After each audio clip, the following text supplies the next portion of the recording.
It's finito. It's done. They have put an end to the snooping around Dodger star Shohei Ohtani. They have cleared him of any wrongdoing. That's after his former interpreter, Ippei Mizuhara, pled guilty to fraud, bunch of charges, using Shohei Ohtani's money to subsidize his gambling losses. Mizuhara facing a maximum of 33 years in prison for wire and bank fraud. He is alleged. You don't have to say alleged anymore. He admitted to it. That they're going to sentence him. He did it. According to the court system, he stole $17 million almost to pay off gambling debt. So let us discuss the story that's interesting to me, and we'll start with this, is the Ohtani part of this and the baseball investigation. So what is your level of confidence in Major League Baseball's investigation of Shohei Ohtani and now clearing Ohtani of any wrongdoing? So I've got podcast, all-inclusive resort, and pill poppers for 1,000. I said, number one. Put all these together and we'll make sense of the nonsensical. So to begin here, let's get right out of the gates with a classic staple of this show, the Maller scale of trust. Now, the Maller scale of trust goes 1 to 10, with 10 being a devotee.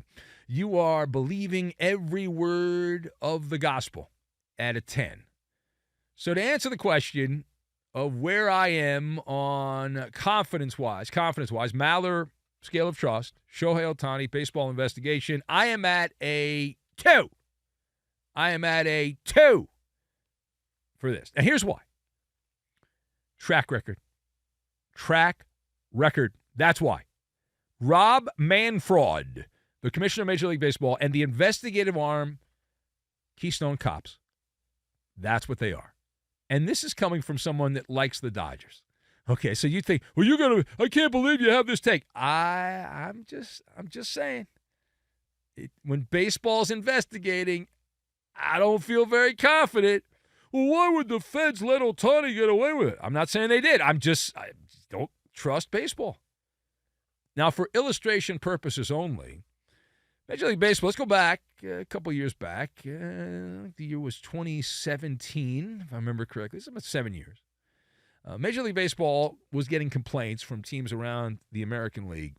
And the complaints were claiming that there was a team that was cheating. They were stealing signs, but they were doing it with some kind of digital technology. Several teams complained to Major League Baseball. Major League Baseball opened an investigation, and they looked at everything.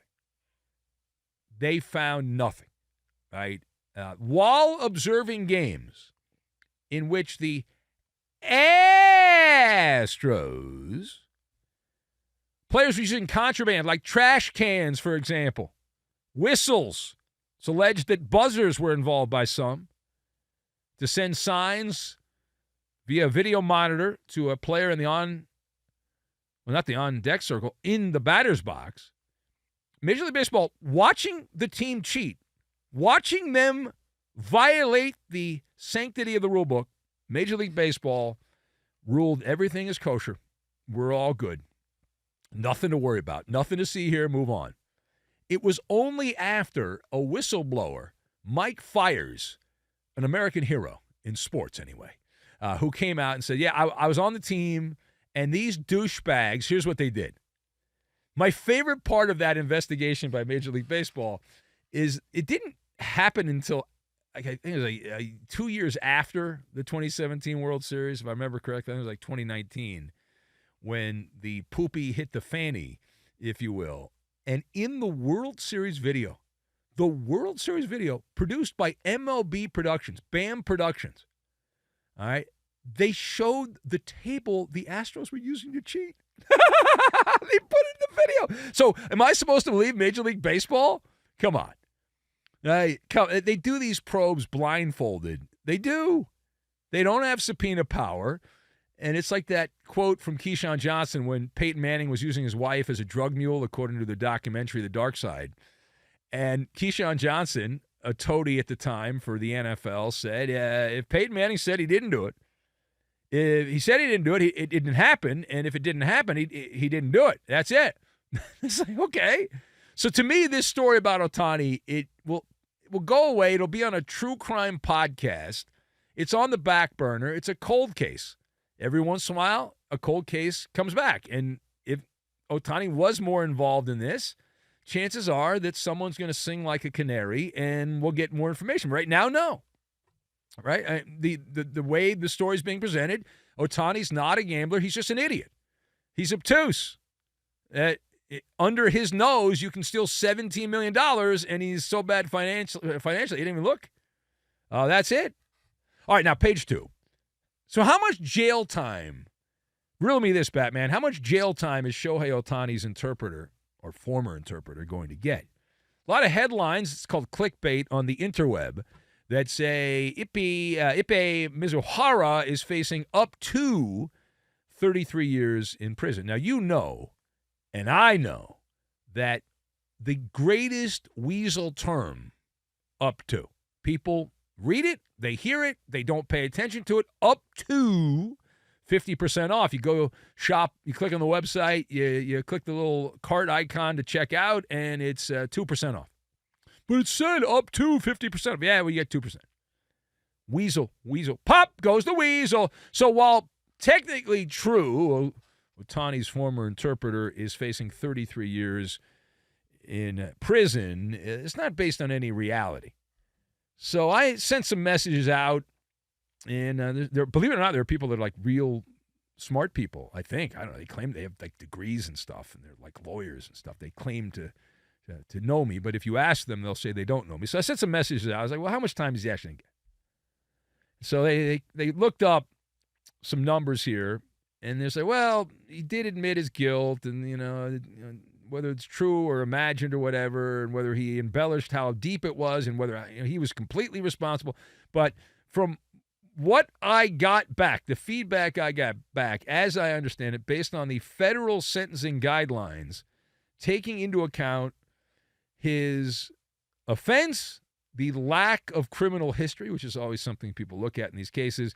In October, when the sentencing happens, the interpreter for Shohei Ohtani is looking at 5 to 7 years on holiday. 5 to 7 years, low-level, all-inclusive resort. They call it the Gray Bar Hotel. The amenities include television. They have a workout yard, cigarettes. You get the phone. The cigarettes you got to pay for. That's an add-on. And then you get the phone. They have internet.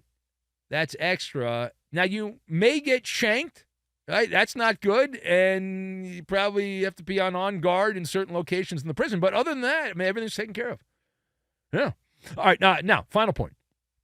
We move now to the social network because insiders convinced that the only reason a major figure in baseball is no longer a major figure in baseball is because of X, Instagram, Facebook, the TikTok, all of that. Big baseball was pushed over the edge to get rid of an infamous umpire. Question, true or false? True or false? Was Major League Baseball swayed by social media to get rid of rogue umpire Ángel Hernández? So I am going to hit the buzzer that says true. I'm pressing the buzzer that says true. The average Major League Baseball team is worth about $2.5 million. About $2.5 billion. Yet, many of the people at the upper echelon who are in that Manhattan bubble, all of the major sports leagues in the industrial complex of sports in America have their headquarters within a few blocks in Midtown Manhattan. I know that. Last time I was in New York, I walked out at like midnight, and I was just wandering around. I was like, oh, I wonder where the NFL offices are. So I walked to that. And then I was like, I wonder where baseball's headquarters are. It's like a couple blocks over. And it's like, oh, the NBA's on Fifth Avenue. They're all within a couple blocks of each other. And all these people, I make a lot of money, tons of cash and all that. But the leaders of baseball, I'm convinced that is the Valley of the Stupid, that area. There's some kind of the triangle of doom, right? It's like the Bermuda Triangle or something like that. Because here's why. We know that social media feels real. We know that it seems like it's authentic, but it's not. And I've got market research. I've gone out and we do meet and greets. I try to do a couple a year. We did one in Charleston, South Carolina a little while back. We have one tentatively scheduled for Las Vegas later this year. So we try to go out and hang out with people. And what I see there is nothing like what I see on social media. So my determination is the people at baseball are pill poppers. They're pill poppers, and they love the red pills. And as you know, that clout, the attention, whether it's fake, imagine, it's a hell of a drug. The dopamine hit you get from that. And so they keep swallowing that red pill. And we know from the Matrix that you stay in Wonderland if you take that red pill and you just want to see how deep you can go. And so that's baseball. But, yeah, I don't doubt for a second. Angel Hernandez has been a pimple on the tuchus of baseball for years. But they finally decided, all right, that's it. We got to meet his number. And the rumor is that they met his number, that they ponied up the money to get rid of him. It's not like Angel Hernandez gave them a deal. They had to pay what he wanted, and they did, and he left. And they could have done that 5 years ago. They waited till this time, and for whatever reason, that's what happened.